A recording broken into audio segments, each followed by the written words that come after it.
Who was Roald Amundsen, the man who walked where no one had ever been before? Today, we're traveling back in time to follow his icy footsteps all the way to the South Pole. Roald was born in Norway in 1872, a country of fjords, snow, and freezing winds. As a boy, he loved stories about explorers and dreamed of visiting the coldest places on Earth.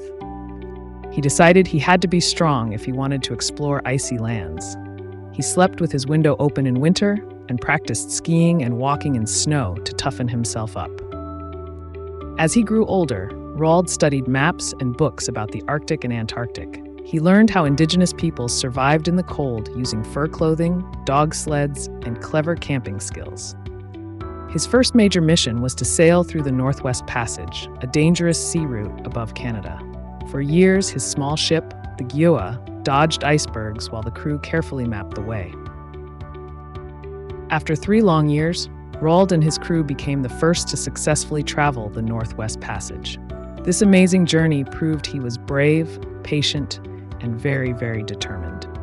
With one huge adventure completed, he set his sights even higher, or actually farther south. He wanted to be the first person to reach the South Pole. At first, Roald told everyone he was going to the North Pole, but in secret, he changed his plan and headed to Antarctica instead, racing against another explorer, Robert Falcon Scott. In Antarctica, he carefully set up his base camp and tested his equipment. He used strong sled dogs, skis, and warm fur clothing, just like the Arctic peoples he had studied. In October 1911, Roald and his team started their journey to the South Pole.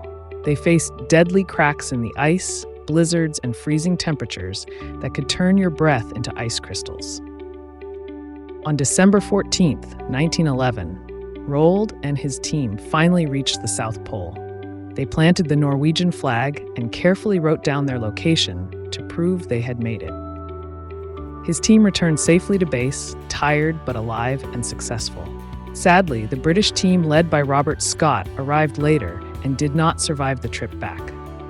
After the South Pole, Roald kept exploring icy worlds, including trips toward the North Pole by ship and airplane.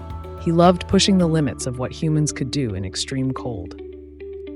In 1928, he joined a rescue flight to search for a missing airship and its crew near the Arctic. His plane disappeared during the mission, and he was never found, lost in the very polar regions he loved. Today, Roald Amundsen is remembered as one of the greatest polar explorers in history. Ships, research stations, and even mountains are named after him, honoring his courage and careful planning. Did you know Roald ate high-fat foods like chocolate and seal meat to stay warm? And his team's dogs were so fast that they could pull sleds over ice, faster than many people can run. Would you dare explore the coldest places on Earth like Roald Amundsen did? If you loved this icy adventure, tap like, hit subscribe, and ring the bell so you don't miss our next PastPorts Kids journey through time.